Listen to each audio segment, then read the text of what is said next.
27 ऑगस्टला सकाळी 10 वाजता आम्ही आंतरवालीहून निघणार आहे. पैठण मार्गे शेवगाव, शेवगाव मार्गे पांढरी पुलावरून अहिल्यानगर, निप्ती चौकातून आळे फाटा, आळे फाट्यावरून शिवनेरी गडावरती आम्ही तिथं मुक्काम करणार आहे पहिला.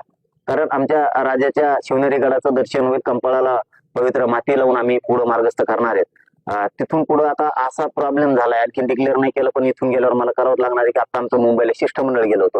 शिष्टमंडळाने असं सांगितलं की ते माळशेज घाट जो आहे आणि जुन्नर मधल्या आणि शिवनेरी किल्ल्याच्या पायथ्याच्या लोकांनी पण सांगितलं की घाट इतका भयंकर आहे म्हणे की इतकं धुकं आहे तिथं की दिसत पण नाही पुढचं 20 फुटावरचं सुद्धा, आणि खूप दरडी कोसळत्यात, आणि 50-60 किलोमीटर असं अंतर आहे की तिथं पंक्चर गाडी झाली तर पंक्चर काढायला जागा नाही, किंवा एखादी गाडी बिघडली एक तर मागचे सगळे लाखो गाड्या आपल्या जाम होणार आहे.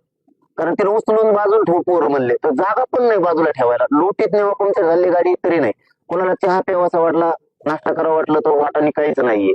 मग ते हाल होऊ शकतात आपल्या लेकरांचे.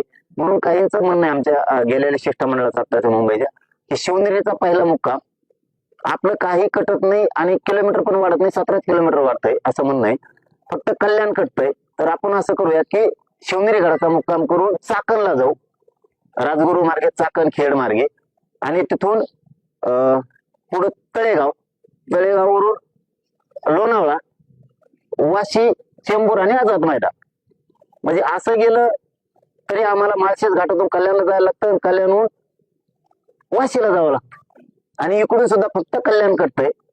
चाकण मार्गे गेलं तर बरं आहे. तरी आता इथून गेल्यावर मी विचार करत, पण शक्यतो जर पोरांचे हाल होणार असले तर मार्ग मात्र शिवनेरी पर्यंत बरोबर, तिथून पुढे मात्र चाकण मार्गे लोणावळा मार्गे टाकावं लागणार. रोकठोक महाराष्ट्राला सबस्क्राईब करा आणि बेल आयकॉनवर क्लिक करायला विसरू नका.